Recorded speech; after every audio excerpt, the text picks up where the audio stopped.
এটা আমাদের মানতে হবে। তার মধ্যে গাউসে পাকের জীবনী, গাউসে পাক নিজেও মা বাবার সাথে ভালো ব্যবহার করে কিনা বলুন? ও গাউসে পাকের ভক্তবৃন্দরা, গাউসে পাক আল্লাহর ওলি, কেমন দরজার ওলি! আল্লাহু আকবার। যেখানে চোর চুরি করতে গেলে কুতুব বানায়া ছাইরা দেয়, ওলিদের নেক নজরে মাটি স্বর্ণ হয়ে যায়। গাউসে পাকের মতো একজন ওলির নেক নজর যদি আপনাদের উপর পড়ে যায় তাহলে কি হবে? আরে আমাদের ভারতবর্ষের একজন ওলির নেক নজরে কি হয়েছে এটা বাস্তবতায় আসুন। একজন আল্লাহর ওলি রাস্তা দিয়ে যাচ্ছে, একটা রাখাল আল্লাহর ওলিকে দেখে সালাম দিলেন, হুজুর আসসালামু আলাইকুম। আল্লাহর ওলির নেক নজর পড়ছে, আরে বাবা বাচ্চা মানুষ আমাকে সালাম দিলি, তুমি রাখাল, বাবা তোমার নাম কি? এই যে নেক নজর, মায়া হয়েছে বাচ্চাটার দিকে, জিজ্ঞেস করলেন নাম কি? অথচ কত ফুলাপান রাস্তায় সালামও দেয় নাই, কেউ রে আল্লাহর ওলি জিগাইও না, তারে জিগাইলেন তোমার নাম কি? হুজুর আমার নাম ইমামউদ্দিন। ইমামউদ্দিন বলো কি? তুমি দ্বীনের ইমাম আর এখানে গরুরে ঘাস খাওয়াইতেছো? তুমি একটা মাদ্রাসায় পড়ো, একজন আল্লাহওয়ালা বড় আলেম হইতে পারবা, একটা ওলি হইতে পারবা। নেক নজর মাইরা দিয়া গেছে। হ্যাঁ, বাড়িতে গিয়া কয় মা, মাগো একটা হুজুরকে না সালাম দিছিলাম, হুজুর কইছে আমি মাদ্রাসায় পড়লে আল্লাহর ওলি হইতে পারবো, আলেম হইতে পারবো। মা আমি মাদ্রাসায় পড়বো। মা কয় তুই মাদ্রাসায় পড়বে, ওলি হইবে, আলেম হইবে, তোর গরুরে ঘাস খাওয়াইবো কেনা?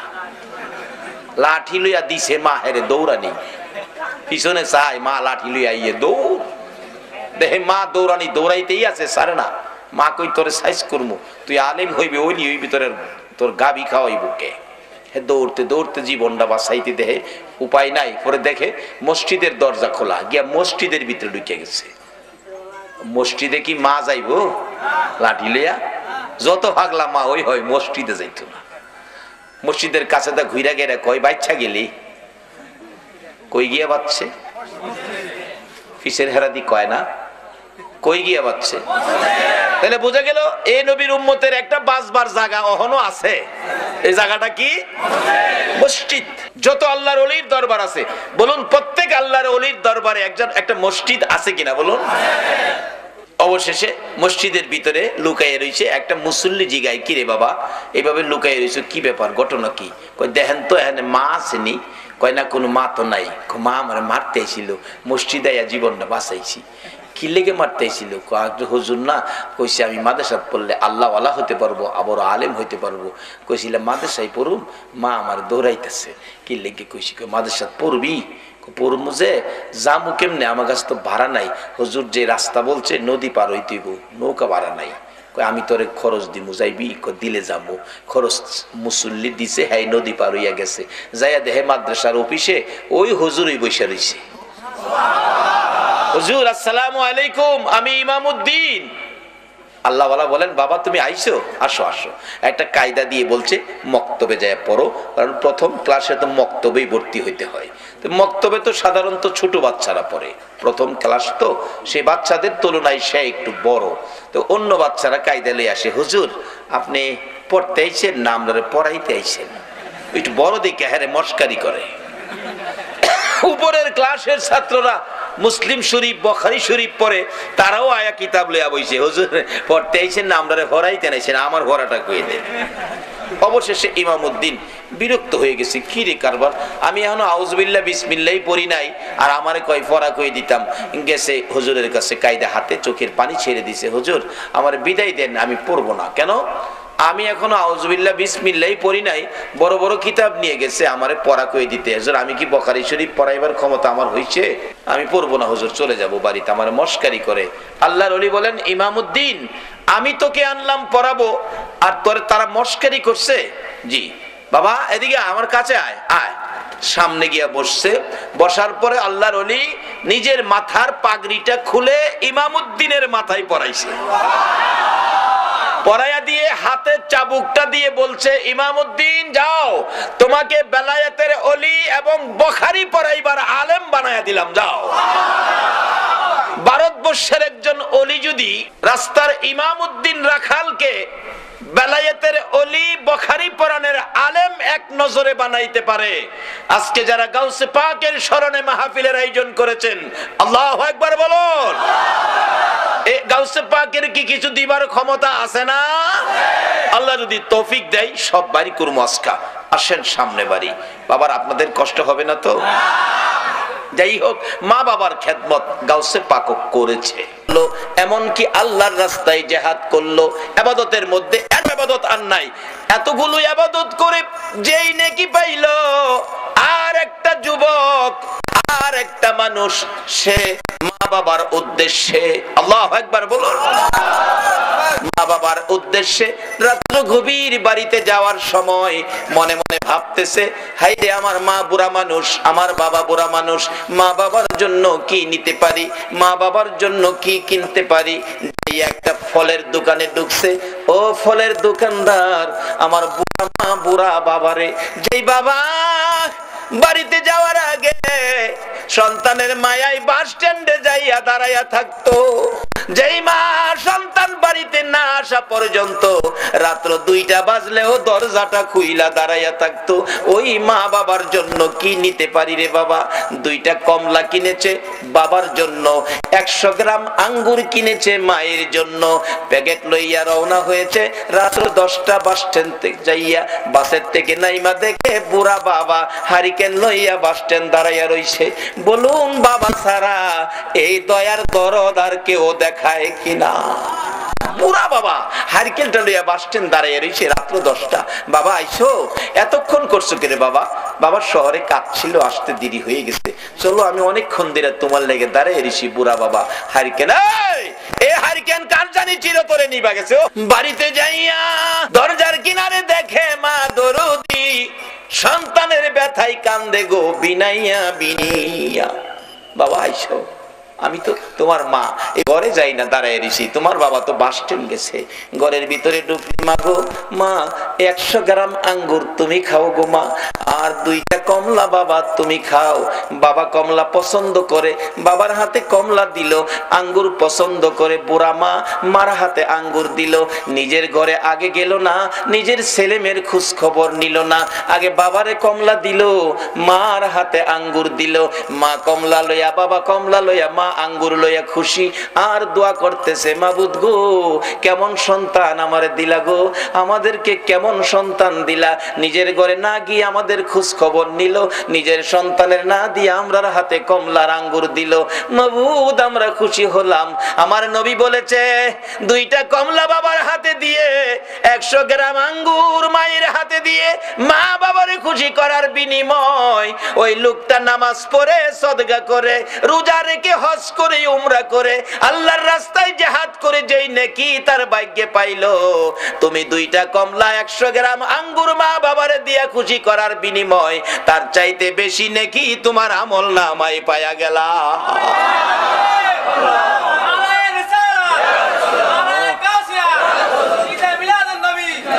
বাবারা মা বাবারে কষ্ট দিয়া মক্কা মদিনায় হজ করতে যাইেন না। একজন হাজী সাহেবের জীবনীতে দেখি উনি 39 বার হজ করে 40 বারের মাথায় হজে গিয়ে আরাফাতের ময়দানে খুশির কান্না কান্দে, প্রভু গো কি আমার নসিব, 40 বার হজ করলাম। গায়েবী আওয়াজ হইতেছে, হাজী 40 বার কেন, হায়াত পায়া 40,000 বার হজ করলেও তোমার হজ কবুল হবে না। আবার কাঁদতেছি, আল্লাহ আমি কি অপরাধ করলাম, কেন কবুল হবে না? গায়েবী আওয়াজ হচ্ছে, হাজী রে একদিন তোর গর্ভধারিণী মায়ের সাথে সাধারণ একটা জিনিস লইয়া কথা কাটাকাটি করে এক পর্যায়ে রাগ হইয়া তোর মারে লাথি মাইরা ঘরের বাইরে ফালাইয়া দিসলি। তোর মা লাঠি খাইয়া গলা কাটা মুরগির মতো লাফাইতে ছিল, কলিজাটা ফাইটা গেছে রে, বিদায় হয়ে গেছে।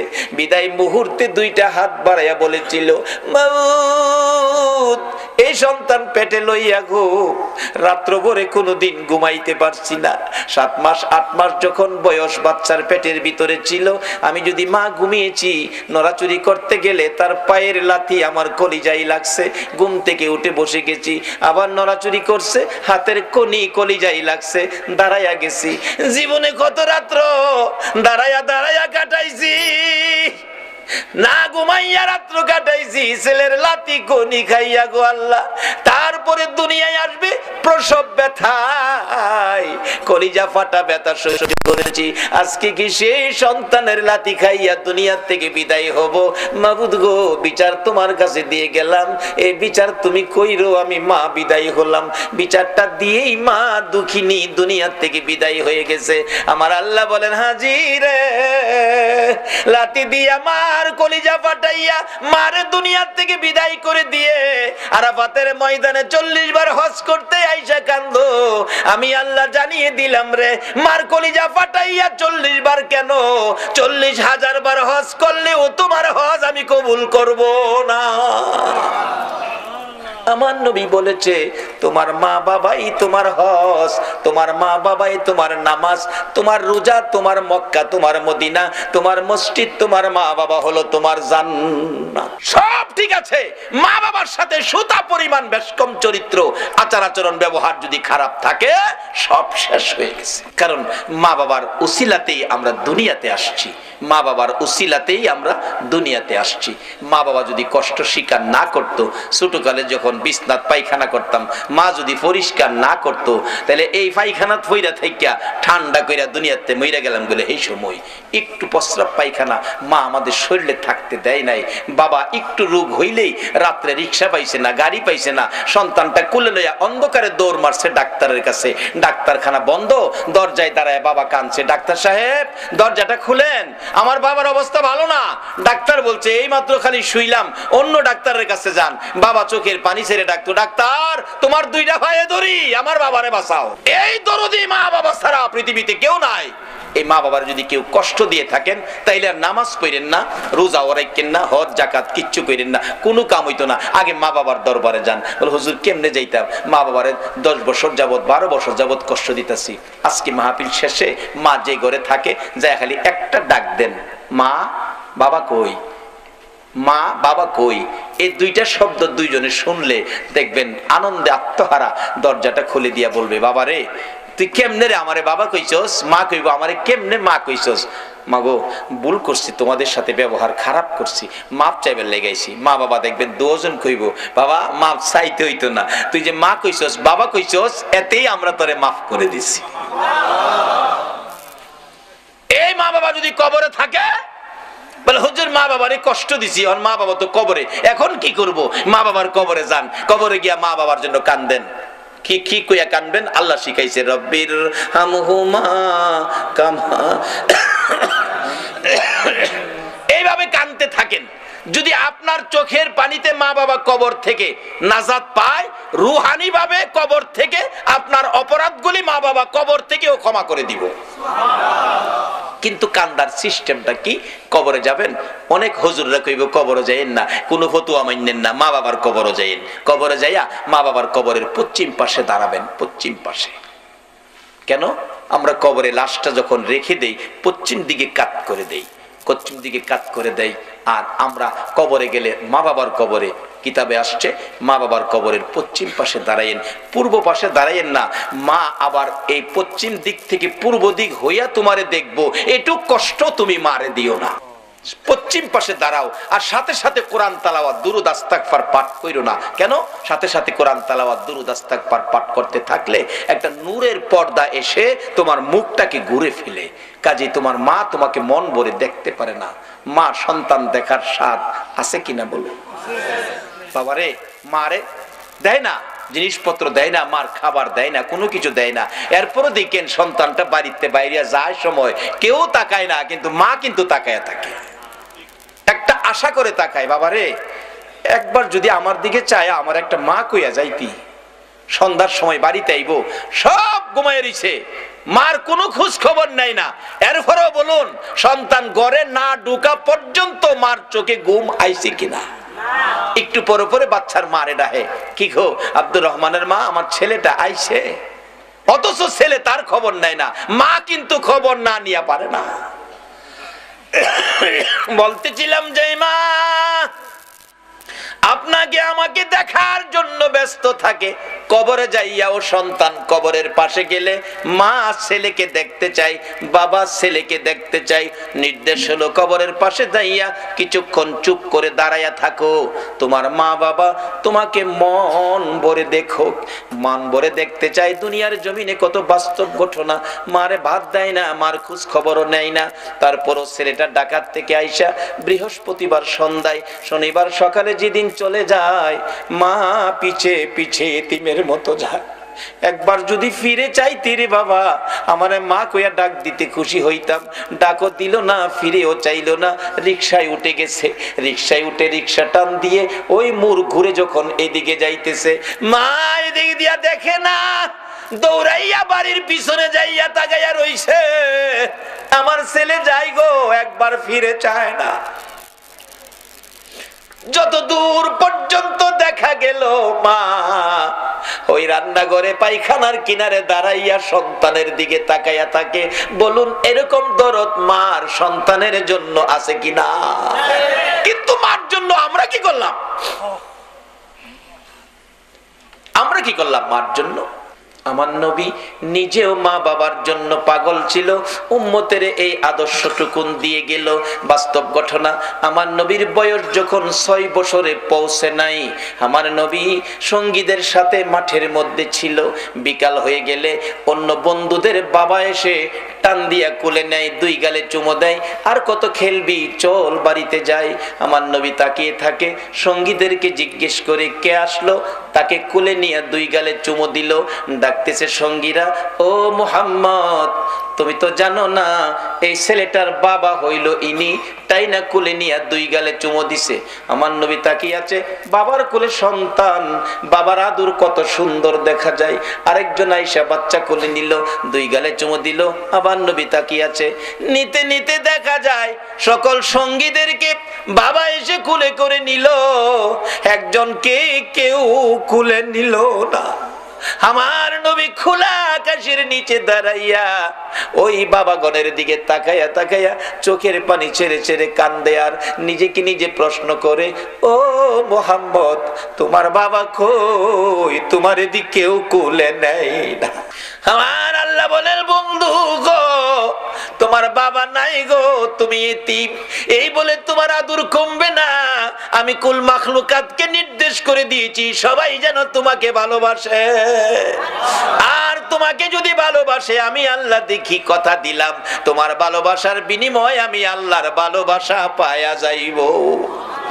কিভাবে ভালোবাসা পাওয়া যাইব? বাস্তব ঘটনা দেখুন। আমার নবী কাঁদতেছে, আমার নবী বাড়িতে যায় না, বাবার ব্যথায় কান্দে। সঙ্গীরা খবর দিলেন আমেনার কাছে, আমেনা গো, তোমার আদরের সন্তান ময়দানে দাঁড়াইয়া কান্দে, কি জানি ব্যথা আমাদের কাছে কয় না। দৌড়াইয়া যায় ডাকতেছে, বাবা গো, এইভাবে কেন কান্দো? কে মারছে, কে দুঃখ দিছে বলো, তোমার দাদারে দিয়া শক্ত বিচার করাবো। আমার নবী কান্দে, শিশু নবী মা, কেউ মারে নাই, কেউ ব্যথা দেয় নাই, সবাই আমার সঙ্গীরা বাবার কোলে উঠে বাড়িতে গেল গো মা, আমার বাবা কই? আমি বাবার কোলে উঠবো, বাবার ব্যথায় কান্দি। আমেনাও চোখের পানি ছেড়ে দিলেন, বাবা গো, তোমার বাবা নাই, বাবার কথা আমারে জিজ্ঞেস করো না, এই বাবার অভাব আমি পুরা করতে পারবো না। যখন কোথাও পারলো না বাবার অভাব পুরা করত, নিজেই তালাশে বেরিয়ে গেলেন, বাবারে কোথায় পাবো। মরুভূমির উঁচু পাহাড়ের উপরে উঠে মক্কা নগরীতে চারদিক ঘুরে ঘুরে হাত বাড়াইয়া ডাকে, বাবা, বাবা তুমি কই গো? একবার আসো না, তোমার শিশু মুহাম্মদ রে কোলে নাও না। কে নিবে? নাই নবীর বাবা মদিনার মাটিতে চিরঘুম ঘুমিয়েছে। আবু জাহেল কোত্থেকে যেন আসতেছিল, একটা বাচ্চার কান্না শোনা যায় পাহাড়ের উপর। আবু জাহেল গোড়ার থেকে নাইমা যাইয়া দেখে বাতিজা মুহাম্মদ, বাবা এখানে কান্দো, একটু পরে বাঘ ভাল্লুক বেরিয়ে আসবে, তোমাকে খেয়ে ফেলবে, তাড়াতাড়ি চলো বাবা, তাড়াতাড়ি চলো। নিচে নামাইয়া গোড়ার পিছনে বসাইয়া আবু জাহেল সামনে বসে গোড়াকে চাবুক মারতেছে, গোড়া রে, বিপদ হবে তোর, বিপদ হবে আমার, বিপদ হবে আমার ভাতিজার, তাড়াতাড়ি চল, তাড়াতাড়ি চল, আমিনার কাছে পৌঁছে দেই। আবু জাহেল এত জোরে মারতেছে, গোড়া তো বসার থেকে উঠে না। মাঝে মাঝে কিতাব লেখে সামনের 2টা পাও আকাশের দিকে বাড়াইয়া ডাকে, মাবুদ, তোমার বন্ধুরে পিছে বসাইয়া আবু জাহেল আমারে মারে, প্রভু গো কথা দিলাম মার খাইতে খাইতে জীবন দিব গো, তোমার বন্ধুর সামনে না নিলে আমি যাব না। আমার নবীর ভালোবাসায় চারি পায়া জানোয়ার গুড়া যখন এইভাবে নবীর ভালোবাসায় ব্যথায় ব্যতীত হয়েছে, আবু জাহেল মারতে মারতে সমস্ত শরীর রক্তাক্ত করে ফেলেছে, কয়েক জায়গার চামড়া ফাইটা রক্ত জমিনে পড়তেছে। অবশেষে আবু জাহেল বিরক্ত হইয়া ডাকতেছে, গোরা রে, এত আদর করি, এত কথা শুনস, আজকে কেন উঠতেছস না, এত মার খাইতেছস? গোরা ডাকতেছে, প্রভু গো, তোমার নবীর ভালোবাসায় হাত বাড়াইলাম, আমার জবান খুলে দাও না গো বন্ধু। আমার আল্লাহ বলেন, গোরা রে, আমার বন্ধুর ভালোবাসায় গেলি, আমার ভালোবাসা পাইলি, যা যা, মানুষের মতো কথা বলার অধিকার দিয়ে দিলাম। একটা চারি পায়া জানোয়ার যদি নবীর ভালোবাসায় গেলে আল্লাহর ভালোবাসা পাইয়া মানুষের মতো কথা বলার অধিকার পায়, বলুন এই নবীর পক্ষে যাইয়া নবীর কথা মানলে, নবীর ভালোবাসা দিলে আমার আল্লাহর ভালোবাসা আমরা পাইব কিনা? নবীজি ডাকতেছে, আমি দেখি আমার চাচা আবু জাহেল এত মায়ের মারলো, গোরা অবশেষে মানুষের মতো কথা বলতেছে। এরে আবু জাহেল, তোর কি মায়া না, আর কত আমারে মারবি? তাহলে তুই ওটা বসার থেকে উঠোস না কেন? গোরা ডাকতেছে, আবু জাহেল রে, না ওটার কারণ হলো পিছনে যারে বসাইছো ইনি হলেন রাহমাতাল লিল আলামিন, সকল সৃষ্টির জন্য যেই নবী করুণা, যেই নবী রহমত, এই নবীরে পিছে বসাইয়া তুমি সামনে বসে বেয়াদবি করবা, আমি গোরা মার খাইয়া জীবন দিব, আমি বসার থেকে উঠব না। আমার নবী পিছনে বসে আছে, তুমি সামনে বসে থাকবা, আমি চলতে পারি না, জলদি করে সামনে আনো নবীকে, তাহলে আমি সামনে চলবো। আবু জাহেল কই, বাতিজা বাজান সামনে আইও। নবীজির সামনে বসাইছে, গোরা চলছে নবীর ভালোবাসায়, গোরা আল্লাহর ভালোবাসা পাইয়া মানুষের কথা বলার অধিকার পাইল। বাড়িতে পৌঁছে দিলে মা আমেনার কাছে, আমেনা তোমার ছেলেরে বাগে খাইতো, আমি যদি না দেখতাম। আমেনা মুস্কি মুস্কি হাসি, আবু জাহেল, আমার এই ছেলের বাগে খাওয়ার সাহস কেমনে জানো তুমি? আমি জানি কেমনে, যেদিন আমার এই সন্তান পেটে ছিল এদিন জঙ্গলার বাঘ এসে আমারে সালাম করে আমারে খবর জানায় গেছে। আমেনা গো, তোমার কপাল ধন্য, তোমার পেটে রাহমাতাল লিল আলামিন। যেই নবী পেটে থাকলে বাঘে সালাম করে, এই নবীরে বাঘে খাইতে পারে না। নবীরে খাইবো দূরের কথা, নবীর উম্মতেরাই তো সালাম করে, গাউসে পাকের সালাম করে গেছে, গাউসে পাকের সালাম করে গেছে, খাইতো করতে সালাম করিতে কুলফানা। আমেনা কয়, আমার ছেলেরে বাগে খাইতো না। আপনাদের মন কি নবীরে বাগে খাইবো? আল্লাহু আকবার। এই নবীর উম্মত আপনারা বাগে খাইতো, এই সাহস বাগে রয়েছে না। আর মশাই ফাইলে আমরা ছাড়ে না, চট্টগ্রাম মশাই কামড়া, কারেন্ট না থাকলে দেখেন ঘুমাইলে মশা যে কি খুশি হয়, আইসা খানের কাছে গান কয়, বন্ধু ঘুমাইছো? ও গুণের বন্ধু, গুনগুনা গুনগুন, গোমাও বন্ধু বালকেরা ইঞ্জেকশন বা হরতাছে। সব বিপদ থেকে বাঁচার একটাই উপায়, মা বাবার দোয়া নেন, নবীর ভালোবাসা দেন, অলিগণের পক্ষ নেন। অলিগণের পক্ষে বিপদ উদ্ধার কিভাবে? একটা বাস্তব ঘটনা, যেটা সকল দলের আলেমের একমত, যারা অলির পক্ষে আসতে রাজি না হেরা ওইটার মধ্যে একমত। সেই ঘটনাটা কি? হাজী আমদাদুল্লাহ মুহাজিরে মক্কি, তার জীবনী। হাজী আল্লাহর ওলি, নবীর আশেক, নবী প্রেমিক আল্লাহর ওলি হাজী আমদাদুল্লাহ মুহাজিরে মক্কির জীবনী। এক লোকের বাচ্চা হারিয়ে গেছে, ছেলে বাচ্চা খুঁজে পাইতেছে না, মা বাবা অসহায়, কি যে কান্না, ছেলে নাই, ছেলে পায় না। অবশেষে কে যেন বললেন, আরে আল্লাহর ওলির কাছে যাও না, অন্ত ওলির কাছে গেলেই ফতোয়া আইবো, শিরিক শিরিক, ওলিরা কি দিব, ওলিরা তো মরে গেছে। আমারও কথা এই, মরে গেলে মরা মানুষ কিছু দিতে পারে না, কিন্তু নবী কিন্তু ওলি ব্যাপারে হাদিস দিয়ে গেছে, ইন্না আউলিয়া আল্লাহ লা ইয়ামুত। রাসূল বলছে ওলিরা কখনো মরে না, আর মরা মানুষ কিছু দিতে পারে না, এতে আমিও একমত। কিন্তু রাসূল বলছে আল্লাহর ওলিরা মরে না, তাইলে ওলিরা কিছু দেওয়ার ক্ষমতা আছে। মরে গেলে তুমি মরে গেছো, ওলিরা মরে নাই, রাসূল বলেছে। হাজী আমদাদুল্লাহ মুহাজিরে মক্কি, সংক্ষেপ করতেছি, রাত্র বেশি হয়ে গেছে। হাজী আমদাদুল্লাহ মুহাজিরে মক্কি বসে আছে, আল্লাহর ওলির ফায়ে পড়ে গেছে। মা বাবা, হুজুর আমার বাচ্চাটা হারিয়ে গেছে, পাই না, বেঁচে আছে কিনা, থাকলে কই আছে, এই খবরটা পাইলেও মনটারে বুঝাইতাম। হাজী আমদাদুল্লাহ মুহাজিরে মক্কি কয়, বাবা তোমরা বসো, আমি দেখি কই আছে। চোখটা খালি বন্ধ করছে, চোখটা বন্ধ করে চোখটা খুইলা কয়, বাবা রে, তোমার ছেলেটারে নিয়ে সমুদ্রের মাঝখানে ছোট্ট একটা দ্বীপের মধ্যে ফালাইয়া রাখছে, এখান থেকে আনা সম্ভব হবে না, না খায়া থাকতে থাকতে শুকিয়ে গেছে, 1-2 দিনের মধ্যে এমনিতেই সে মারা যাবে। এখন বলুন, মা বাবার ব্যথা আরো বাড়ছে না কমছে? দুইজন কান্না, কে জানি বলতেছে, কানলে কি লাভ হইব, আল্লাহর ওলির পায়ে ধরো, হুজুর আমার বাচ্চাটা আইনা দেন, আনতে গেলে হেলিকপ্টার দরকার, না হয় জাহাজ দরকার। অলির ফাওদেরা কান্দে, কোন দলের আলেম অস্বীকার করার ক্ষমতা নাই। অলির ক্ষমতা কত দেখেন, বেলায়েতের হাত শুধু এই জায়গায় নয়, তারা প্রয়োজন হলে এই জমিন থেকে বেলায়েতের হাত বাড়িয়ে দিয়ে আল্লাহর আরশ পর্যন্ত ধরার ক্ষমতা রাখে। হাজী আমদাদুল্লাহ মুহাজিরে মক্কি পায়ে পড়ে কাঁদতেছে, মা বাবা, হুজুর আমার বাচ্চাটা আইনা দেন, আর সহ্য করতে পারি না হুজুর, আজকে বেশ কিছু দিন যাবত বাচ্চা হারা। এবার হাজী আমদাদুল্লাহ মুহাজিরে মক্কি বলতেছেন, বাবা আচ্ছা একটু বসো।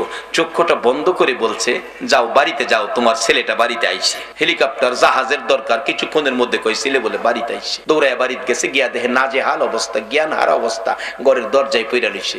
মা বাবা কুলে নিয়ে গোসল দিয়ে কিছু নাস্তা পানি খাওয়ায় কিছুটা সুস্থ হইলে বলতেছে, বাবা চলো, যে হুজুরের দোয়াই তোমারে পাইছি, হুজুরটারে দেখায় নিয়ে আসি। কুলে লইয়া হুজুরের কাছে গেলে বলতেছে, বাবা এই যে দেখো, এই হুজুর কত বরকতের হুজুর। ছেলেটা কয়, আম্মা আব্বা, এই হুজুরটারে চিনেন? চিনি মানে, এই হুজুরের দোয়াই তো তোমারে পাইছি।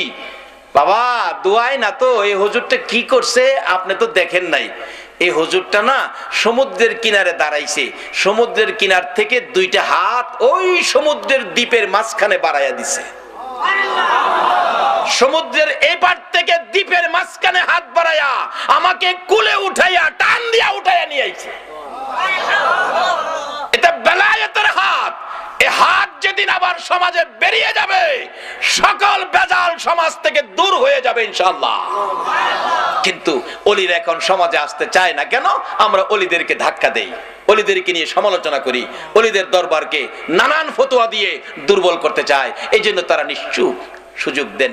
অলিদের হাত, বেলায়েতের হাত বড় শক্ত হাত, যে হাতটা লম্বা হইতে হইতে সোনার মদিনায় যায়, যে হাতটা লম্বা হইতে হইতে আল্লাহর আরশ পর্যন্ত যায়। যা কিছু চাবেন তাই পাবেন, অলির হাতের মাধ্যমে হাতটা বাড়ান। কাজী আসুন আমরা সবচেয়ে বড় ভাগ্যবান যারা গাউসে পাকের মতো একজন অলির ভক্ত, খাজায়ে খাজেগার মতো, আতায়ে রাসূল খাজায়ে খাজেগার মতো একজন অলির ভক্ত। আজকে চট্টগ্রামের জমিনে আপনারা নসিব, কত ভালো, কত অলি চট্টগ্রামের জমিনে ঘুমিয়েছে। আজকে সকল অলিদের রুহানি ফায়েজ আপনাদের উদ্দেশ্যে হাজির হয়ে গেছে।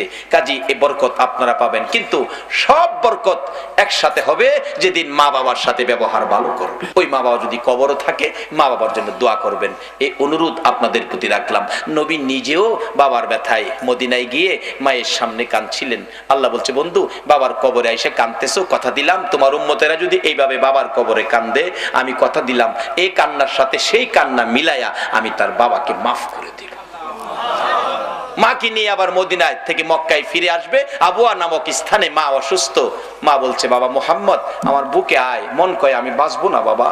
আমার নবী কান্দে, মাগো বাবার ব্যথা কলিজার থেকে সরাইতে পারি না, তুমি যদি চলে যাও গো মা, কেমনে আমি শান্তিতে থাকবো, কেমনে এই ব্যথা আমি অন্তর থেকে সরাবো।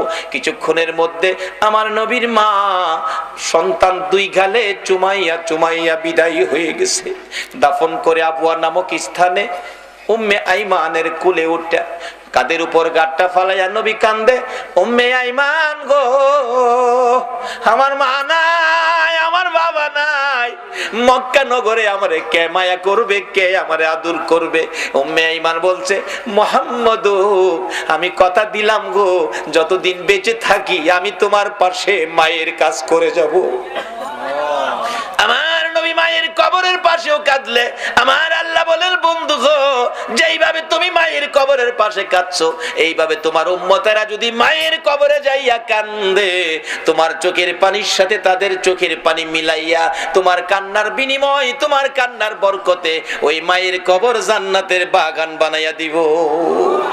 নবীজি শুধু বলে নাই বাবার কবরে কাঁদছেন, মায়ের কবরে কান্দা উম্মতের শিক্ষা দিয়ে গেছেন প্র্যাকটিক্যালি। মা বাবার কবরে যাইতে হবে, পশ্চিম পাশে দাঁড়াবেন, কিছুক্ষণ চুপ করে থাকবেন, মা বাবা মন ভরে দেখে, কিছু জানেন না জানেন দোয়া কইরা হাত বাড়াই দিবেন, কিচ্ছু জানেন না তবু দুইটা হাত বাড়াই দিবেন, আল্লাহ আমি কিচ্ছু জানি না, মা বাবা আমরা লাগে দুনিয়াত কষ্ট করছে, আমার মারে কবরে কষ্ট দিও না, যদি অপরাধ থাকে আমি সন্তান ক্ষমা চাইছি ক্ষমা করে দাও। যদি কিচ্ছু না জানেন একজন আলেম নাইবে নবী কবরের সাথে এই কবরে নিয়ে যাবেন, পাশে নিয়ে দোয়া করাবেন। আর যদি সেই ক্ষমতা না থাকে, কারণ একজন আলেম নিলে তো কিছু হাদিয়া সম্মান স্বরূপ দিতে হবে, যদি সেই ক্ষমতা না থাকে আপনি নিজেই যান কবরে, 11 বার বিসমিল্লাহ শরীফ পড়ে, আর কিছু লাগবে না, 11 বার বিসমিল্লাহ শরীফ পড়ে। নবীর হাদিস, এক কবরে নবীজি দেখতেছে সাহাবা উম্মতের কবরে আযাব, রাসূল বলেন প্রভু গো আমি কেমনে সহ্য করব উম্মতের কবরে আযাব? জিবরাইল আইকে হুজুর আল্লাহ পাঠাইছে 11 বার বিসমিল্লাহ পড়ে দোয়া করে দিতেন। নবীজি 11 বার বিসমিল্লাহ পড়ে হাত বাড়াইছে, দেখে হাতের ফাঁকে 11 জন বেহেশতি হুর কবরে ঢুকতেছে। রাসূল বলেন এই হুরে সর্দার কি ব্যাপার, তোমরা আসছো, দাঁড়াও কি ঘটনা, এখন এসে গেছো? হুজুর আপনি যে 11 বার বিসমিল্লাহ পড়ে দোয়া করছেন এর বরকতে তারকে জীবনের তরে মাফ করে দেওয়া হয়েছে, এর বরকতে 11 জন হুর বাজেট হয়েছে, কিয়ামত পর্যন্ত তার কবরে তারে খেদমত করা হবে।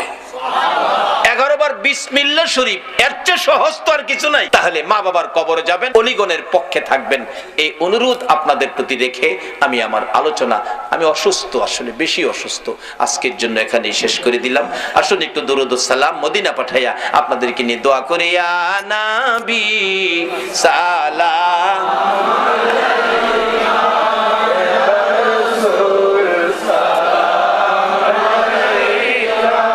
আল্লাহুম্মা আমিন।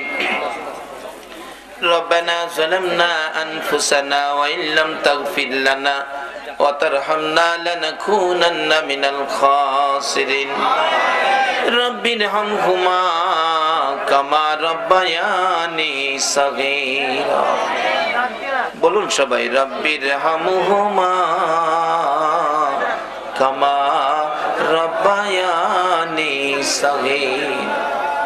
রব্বুল আলামিন মায়ার নজরে তাকাইয়া দেখো গো, রাত্র গভীর তোমার আদরের বান্দা লইয়া হাত বাড়াইছি, মাবুদ একবারে খালি হাত বাড়াই নাই, তুমি আল্লাহ নিজে যার উপরে 24 ঘন্টা দুরূদ ও সালাম পাঠ করো, ফেরেশতারা করে ইমানদারদেরকেও দুরূদ সালাম পাঠ করার নির্দেশ করেছো। মায়ার নজরে তাকাইয়া দেখো গো, তোমার আদরের ইমানদার বান্দারা তোমার হাবিবের উপর এই গভীর রাত্রে প্রাণ ভরে দুরূদ ও সালাম মদিনা পাঠাইছে গো আল্লাহ। আমাদের দুরূদ ও সালাম গুলো পাখির মতো উড়াইয়া উড়াইয়া দয়ার নবী মায়ার নবীর কদম মুবারকে পৌঁছাইয়া দাও। হে আল্লাহ দুরূদ ও সালাম উসিলা করে আজকের মাহফিল উসিলা করে, হে আল্লাহ গাউসে পাকের শরণের মাহফিল উসিলা করে আমরা যারা হাত বাড়াইছি আমাদের তামাম জিন্দেগীর গুনাহগুলো ক্ষমা করে দাও। মাবুদ জানি দুনিয়ায় থাকবো না, তারপরেও শয়তানের দুকাই পড়ে দুনিয়ার মায়ায় পড়ে বহু গুনাহ করে ফেলেছি।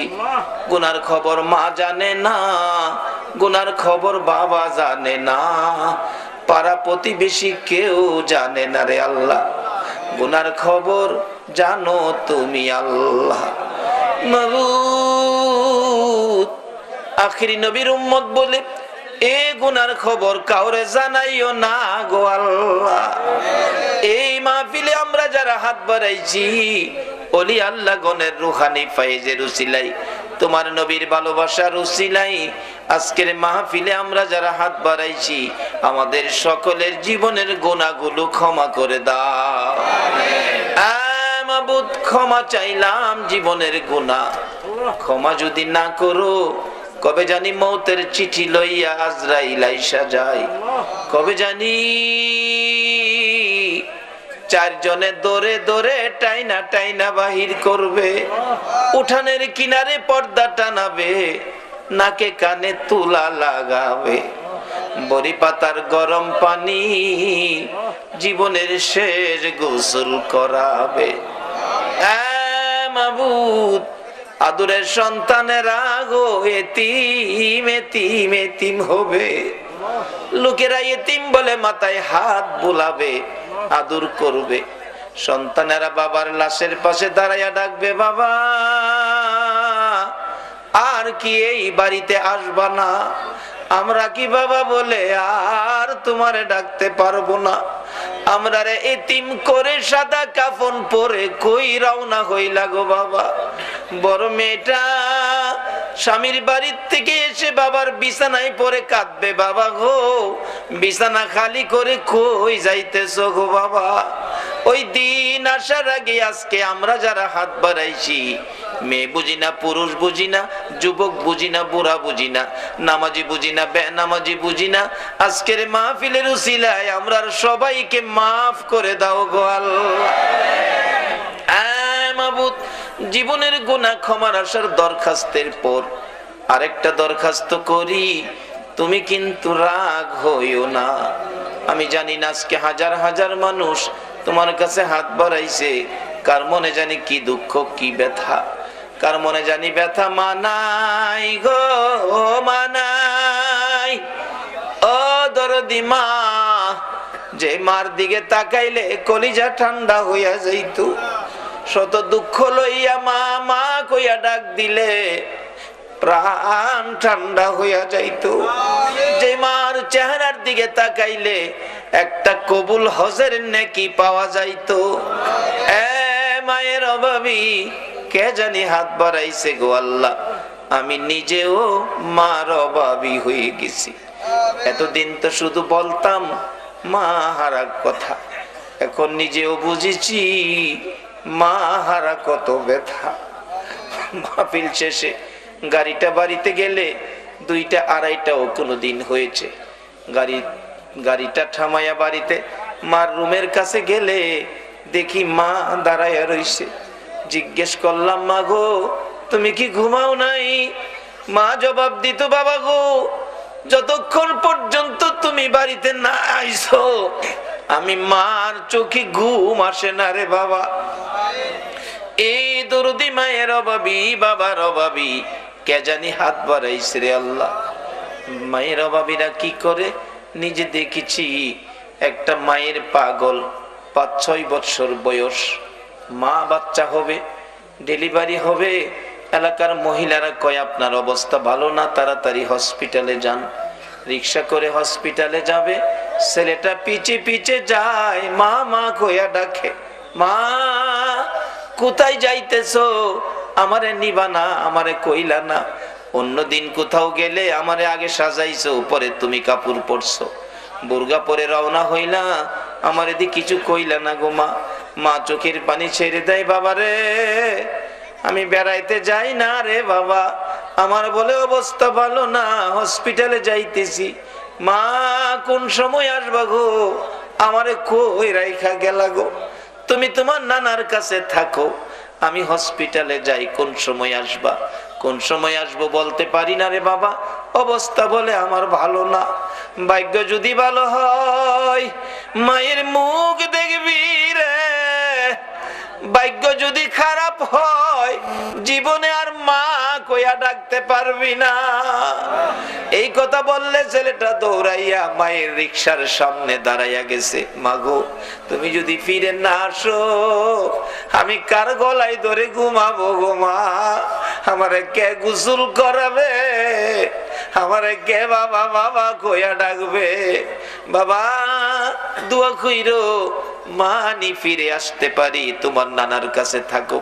এই বলে ছেলেটারে টান দিয়া কোলে লইয়া বুকের সাথে জড়াইয়া ধরে 2 গালে চুমাইয়া চুমাইয়া বিদায় নিয়ে গেছে মা। রাত্র 10টা বাজে গেছে, কোনো খবর আসতেছে না। ছেলেটা ডাকতেছে, নানা গো চলো না হসপিটালে যাই, মায়ের কাছে মায়ের খবর নিয়ে আসি। নানা বলেন এত রাত্রে যাওয়ার রাস্তা নাই, সকালে যাবো। ভাই ঘুমাও, তুমি ঘুমাও।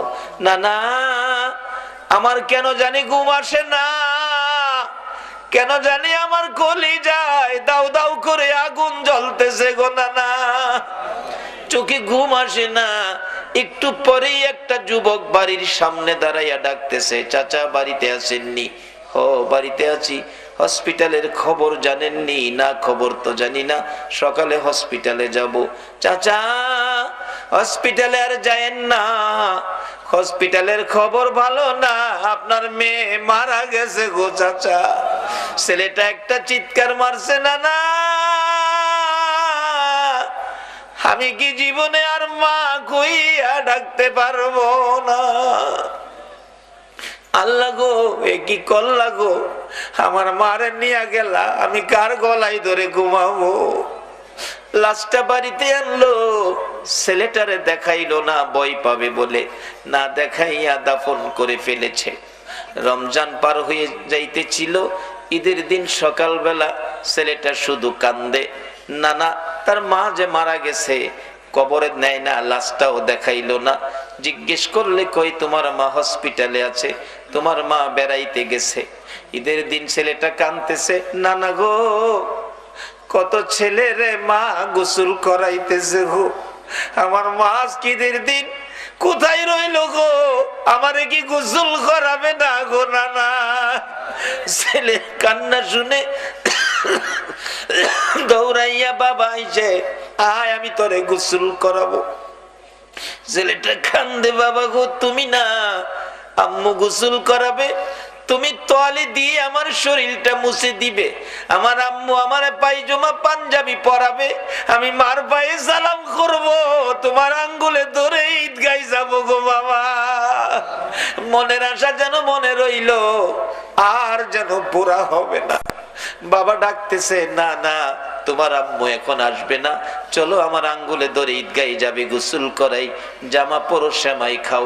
ছেলেটা কান্দে, না মার হাতে গোসল করব, মার কাছে আগে যাব, তারপরে সেমাই খাবো, তারপরে ঈদের জামা পরবো। বাবা কান্দে, মাবুদ গো আমি কি দিয়া বুঝাইব গো, চলো তোমার মার কাছে লইয়া যাই। যাইতে যাইতে ঈদগার সামনে কবরস্থান, কবরস্থানের ভিতরে ঢুকে নতুন কবরের পাশে যাইয়া দাঁড়াইয়া ডাকতেছে, রে আদরের সন্তান, এই কবরে তোর মা ঘুমাইছে, ডাক দে রে, দেখি তোরে নে গোসল করাইয়া দিয়া যায়। বাচ্চাটা কাঁদতে কাঁদতে মা মা বলে মায়ের কবরে পড়ে গেছে। অবশেষে বাবা ডাকতেছে, হে বাচ্চার মা এত নিষ্ঠুর কেমনে হইলা গো, এত কান্দা ছেলেটা কাঁদলো আর ডাকলো, একবারও ছেলেটারে আদর করে দিলা না। এই মাহারা মায়ের অভাবী, মায়ের ব্যথা ব্যতীত কে জানি হাত বাড়াইছে রে আল্লাহ। যার বাবা নাই, বাবার ব্যথা লইয়া কে জানি হাত বাড়াইছে গো। আর দেরি করো না গো আল্লাহ, এই মুহূর্তে ওই সকল মা বাবার কবর জান্নাতের বাগান বানাইয়া দাও। আল্লাহ মা বাবা যার দুনিয়াতে আছে হায়াত বাড়িয়ে দাও, মা বাবা কেমন জিনিস বুঝার তৌফিক ছেলে মেয়েদেরকে দান করে দাও। আল্লাহ খাস করে দাদা দাদি, নানা নানি, শ্বশুর শাশুড়ি, আলিয়া আওলাদ, বংশধর, মাই মুরব্বী, পাড়া প্রতিবেশী, খানদানবাসী, মহব্বতী, এই এলাকার জমিনের নিচে, সারা চট্টগ্রামের জমিনের নিচে যত মুমিন মুমিনাত ঘুমিয়ে আছে, সকলের কবর জান্নাতের বাগান বানাইয়া দাও রে জান্নাতের মালিক। খাস করে আজকের মাহফিলের আয়োজন যারা করেছে, এই যুবকদের বংশধর, মাই মুরব্বী যারা কবরে গো, সকলের কবর জান্নাতের বাগান বানাইয়া দাও। আল্লাহ খাস করে আমাদের মধ্যে যারা বিমারি, বিমার শেফা করে দাও। আমি নিজে অসুস্থ, আরেকজন চক্ষু অপারেশন করবে শুনলাম, আল্লাহ গো আমাকে সহ চক্ষু অপারেশনকারী সহ সকল বিমারিকে শেফা করে নেক হায়াত বাড়াইয়া দাও। আমাদের মধ্যে যারা অভাবী, অভাব দূর করে দাও। আমাদের মধ্যে যারা নামাজি, নামাজ কবুল করে নাও। যারা নামাজ পড়ে না, নামাজের বুঝ দান করে দাও। যারা ব্যবসা করে ব্যবসায় বরকত দাও। যারা চাকরি করে পদোন্নতি দান করে দাও। আল্লাহ যারা বিদেশ থাকে সকল বিদেশিদেরকে হেফাজতে রাখো গো আল্লাহ। যারা বিদেশ যাবে তাদের মনের আশা পুরা করে দাও গো আল্লাহ। আল্লাহ খাস করে জনাব শফিউল আলম মাওলানা শফিউল আলম নিজামীকে আল্লাহ গো তুমি সুস্থ করে নেক হায়াত বাড়াইয়া দাও। তোমার নবীর আশিকগণকে যদি তুমি সাহায্য না করো, তোমার নবীর শান মান কে গাইবো গো আল্লাহ। আল্লাহ সুস্থ করে নেক হায়াত বাড়াইয়া দাও। আল্লাহ খাস করে আজকের মাহফিলে যারা এই পর্যন্ত কষ্ট করেছে সকলকে তুমি আফত বিপদ আযাব গজব অ্যাক্সিডেন্ট বালা মুসিবত শয়তানের শয়তানি দুশমনের দুশমনি হইতে বাঁচাইয়া রহমত বরকত শান্তি দ্বারা ভরপুর করে দাও। আল্লাহ মা বোনদেরকে রাবিয়া বস্তির মতো বানাইয়া দাও। আল্লাহ গো এই মাহফিলের সকলকে ইমাম হাসাইন আর হুসাইনের মহব্বত অন্তরে পয়দা করে দাও। নবীর ভালোবাসার মালা সকলের গলায় পরাইয়া দাও। দয়ার নবীরে একদিন ঘুমের ঘরে স্বপ্নে দেখাইয়া দাও। নবীজিকে স্বপ্নে না দেখাইয়া কারো গায়ে সাদা পোশাক পরাইও না গো আল্লাহ।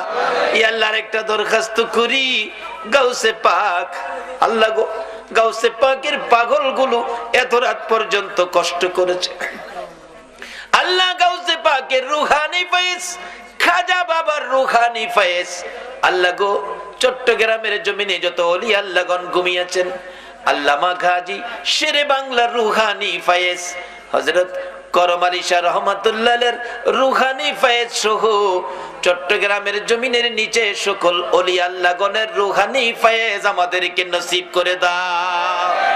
গাউসে পাকের গোলাম হিসাবে আমাদের সকলকে তুমি কবুল করে নাও গো আল্লাহ।